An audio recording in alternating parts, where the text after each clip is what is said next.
வணக்கம் ஸ்டூடெண்ட்ஸ். இன்னைக்கு நம்ம பார்க்க போற டாபிக் galvanic cells. இந்த டாபிக்ல கெமிக்கல் எனர்ஜியை எப்படி யூஸ்ஃபுல் எலக்ட்ரிக்கல் எனர்ஜியா மாத்ரோன்னு ரொம்ப கிளியரா பார்க்க போறோம். ரெடியா? Let's get started. நீங்க எப்பவுமே யோசிச்சிருக்கீங்களா, உங்க டிவி ரிமோட்ல இருக்கிற ஒரு சின்ன பேட்டரி அது எப்படி அந்த ரிமோட்டுக்கு பவர் கொடுத்து டிவியை ஆன் பண்ண வைக்குதுன்னு? வெல், அந்த கொஸ்டினுக்கு ஆன்சர் galvanic cellsல தான் இருக்கு. இன்ஃபேக்ட் நம்ம யூஸ் பண்ற எல்லா பேட்டரிஸ்க்கும் பின்னாடி இருக்கிற கோர் ஐடியா, ஃபண்டமெண்டல் பிரின்சிபல் இதுதான். ஸோ அது என்னன்னு இப்ப பார்ப்போம் வாங்க. ரொம்ப சிம்பிளா சொல்லணும்னா, ஒரு galvanic cell என்ன பண்ணுதுன்னா, தானாவே நேச்சுரலா நடக்கிற ஒரு கெமிக்கல் ரியாக்ஷன், ஒரு ஸ்பான்டேனியஸ் ரீடாக்ஸ் ரியாக்ஷன்ல இருந்து வர எனர்ஜியை நமக்கு யூஸ் ஆகுற மாதிரி எலக்ட்ரிக்கல் கரண்டா கன்வெர்ட் பண்ணுது, அவ்வளவுதான். சரி, இதை இப்படி இமேஜின் பண்ணி பாருங்க. ரெண்டு மெட்டல்ஸ் இருக்கு. ஒரு மெட்டலுக்கு அதோடைய எலக்ட்ரான்ஸை கொடுக்க ரொம்ப ஆசை, அதுவும் எலக்ட்ரான்ஸை லூஸ் பண்ணுது. ஸோ அங்க என்ன நடக்குது? ஆக்சிடேஷன். கரெக்ட். இப்போ இன்னொரு மெட்டல் இருக்கு, அதுக்கு எலக்ட்ரான்ஸை வாங்கிக்க ரொம்ப ஆசை, அது எலக்ட்ரான்ஸை கெயின் பண்ணுது. ஸோ அங்க ரிடக்ஷன் நடக்குது. சிம்பிள். இப்போ நம்ம இந்த ரெண்டு மெட்டல்ஸையும் ஒரு சிம்பிள் வயர் வச்சு கனெக்ட் பண்ணா என்னாகும்? கொடுக்க ஆசைப்படுற மெட்டல்ல இருந்து வாங்க ஆசைப்படுற மெட்டலுக்கு எலக்ட்ரான்ஸ் ஷுஷூன்னு ஓடும். அந்த ஃபாஸ்டான ஃப்ளோ, அந்த ரஷ் ஆஃப் எலக்ட்ரான்ஸ், அதுதான் எலக்ட்ரிசிட்டியே. ஓகே, இந்த எலக்ட்ரான் ஃப்ளோவை இன்னும் நல்லா புரிஞ்சுக்கிறதுக்கு ஒரு சூப்பர் சிம்பிள் அனாலஜி யூஸ் பண்ணலாம். Let's think of it like this. ஒரு டவுன் ஹில் ஸ்கீ ஸ்லோப்பா இமேஜின் பண்ணுங்க. ஓகே, அந்த மலையோட உச்சி, த ஹை பாயிண்ட், அதுதான் நம்ம பனோட். இங்கே தான் எலக்ட்ரான்ஸ்க்கு ஹை பொட்டென்ஷியல் எனர்ஜி இருக்கும். அண்ட் ரிமெம்பர், இங்கே தான் ஆக்சிடேஷன் நடக்குது. அப்ப மலையோட அடிவாரம், த லோ பாயிண்ட், அதுதான் கேத்தோட். இங்கே தான் எலக்ட்ரான்ஸ் வந்து சேருது அண்ட் இங்கே ரிடக்ஷன் நடக்குது.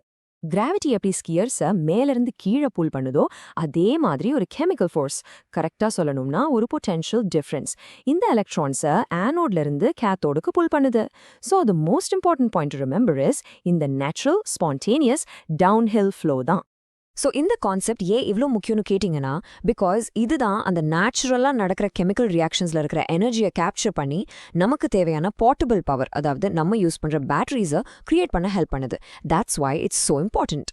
சரி, இப்போ ஒரு typical galvanic cell, for example ஒரு டேனியல் செல்குள்ள ஆக்சுவலா என்னதான் நடக்குதுன்னு ஸ்டெப் பை ஸ்டெப்பா பார்ப்போம் வாங்க. Picture this in your mind. Okay, நம்ம ஒரு டேனியல் செல்ல 3 சிம்பிள் ஸ்டெப்ஸை கன்ஸ்ட்ரக்ட் பண்ண போறோம். First, the setup, which involves the half cells.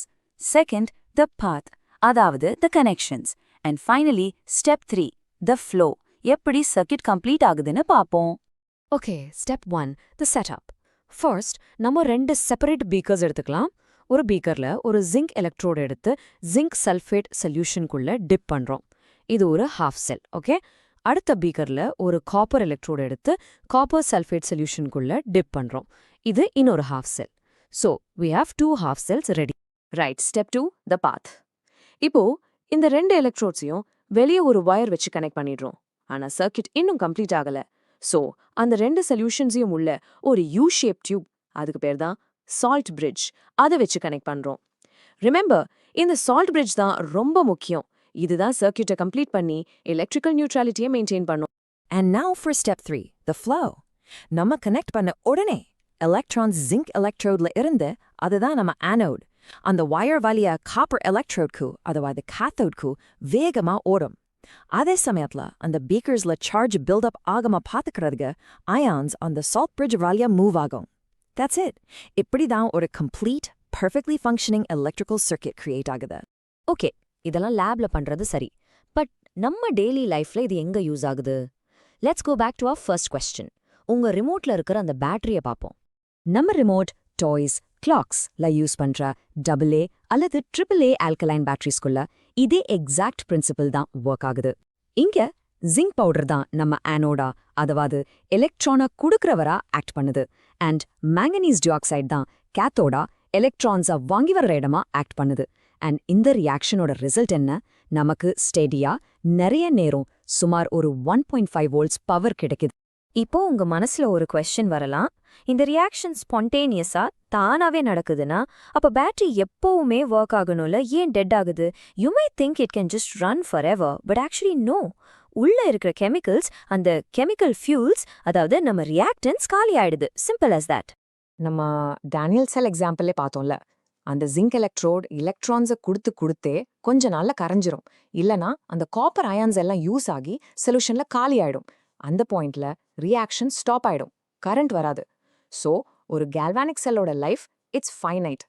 சரி, இப்போ இவ்ளோ பார்த்துட்டோம். சோ இந்த என்டையர் டாபிக்ல இருந்து what should you take away? நீங்க உங்க எக்ஸாம்க்கு கண்டிப்பா ஞாபகம் வச்சுக்க வேண்டிய key points, just 3 things. Number 1, the go idea. ஒரு ஸ்பான்டேனியஸ் ரீடாக்ஸ் ரியாக்ஷனோட கெமிக்கல் எனர்ஜியை எலக்ட்ரிக்கல் எனர்ஜியா மாத்துறது. Number 2, the mental picture. அந்த டவுன்ஹில் ஸ்கீ ஸ்லோப் அனாலஜியை எப்பவுமே ஞாபகம் வச்சுக்கோங்க. எலக்ட்ரான்ஸ் ஆனோட்ல இருந்து கேத்தோட்க்கு டவுன்ஹில்ல போகும். And number 3, the real example. உங்க ரிமோட் கண்ட்ரோல்ல இருக்க அந்த simple alkaline battery. If you just remember these 3 things, the core idea, the mental picture, and a real example, I promise you, இந்த galvanic cells topic உங்களுக்கு எப்பவுமே கஷ்டமா தோணாது. It will always feel easy. நல்லா படிக்கலாம்.